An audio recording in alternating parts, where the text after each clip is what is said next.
Every year, Reddit hosts an elaborate event for April Fools. I looked through its storied history and was completely enamored with its 2017 event, r/place. I really liked it because, unlike all of the others, it was much more mysterious. The admins left behind nothing but a 1000 by 1000 pixel canvas, and a note saying that the experiment would end after 72 hours.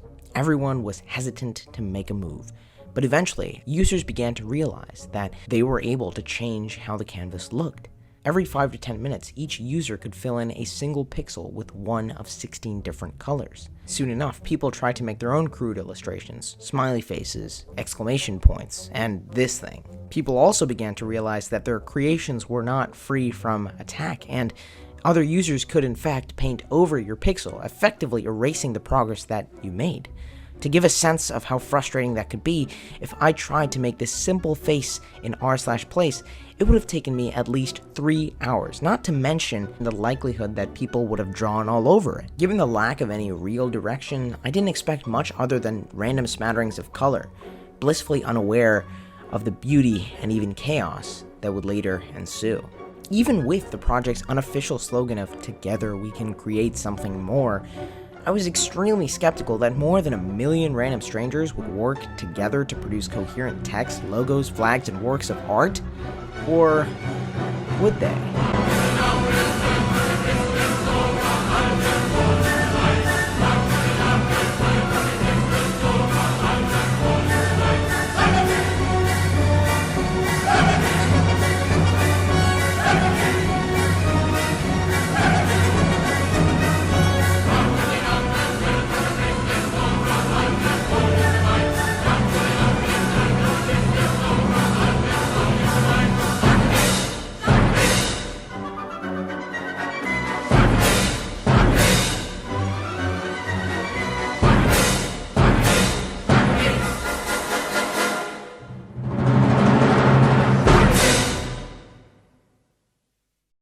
Truly a masterpiece.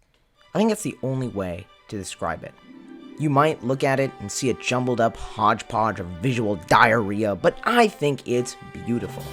Each recognizable figure on the screen represents the collective efforts of thousands of people clicking once every 5 to 10 minutes. After the initial confusion subsided, the first major factions soon emerged: Rainbow Road and the Blue Corner.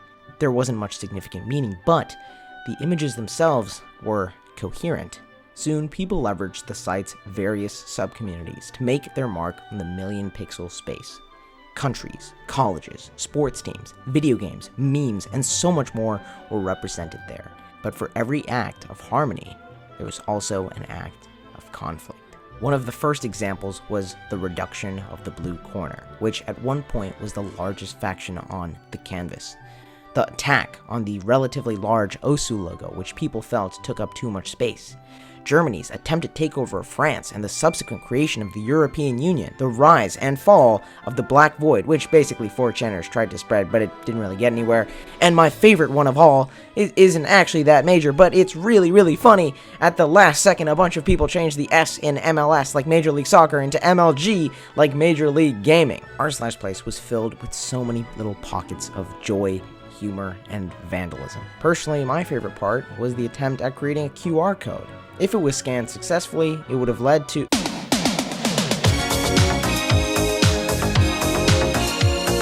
Yeah.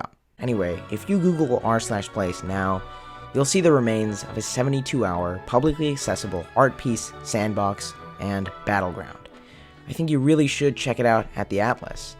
At least before it gets sold as an NFT, I guess. Jokes aside though, as I look at this masterpiece, I'm reminded of the numerous monuments, films, and other works that thousands of people have worked together to produce. It's just like any other large-scale creation, but somehow this feels different.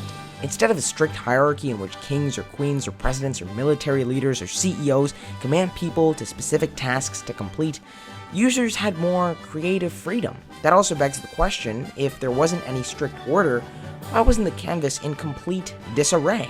Why did people factionize? And at times, why did some factions work together?